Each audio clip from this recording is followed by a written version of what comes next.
आता पाहूया पुढील बातम्या।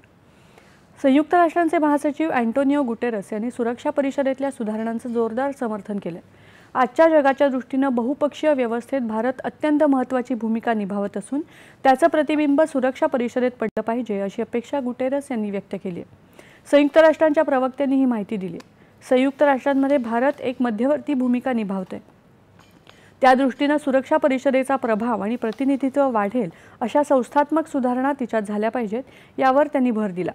स्थायी सदस्यत्वाबद्दल निर्णय सदस्य राष्ट्रांनी घ्यावा असंही त्यांनी सूचित केलं। 1945च्या तुलनेत आता जग पूर्णपणे बदललं असून या बदललेल्या जगात भारताचं स्थान महत्त्वाचं आहे। संयुक्त राष्ट्रांच्या व्यवस्थेतही भारतानं महत्त्वाचं स्थान प्राप्त केलं, याकडेही त्यांनी लक्ष वेधलं।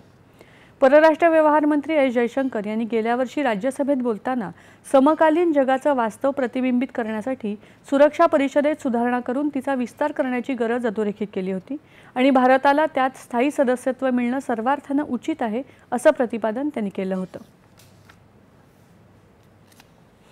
मोरोक्कोमध्ये रबाट इथे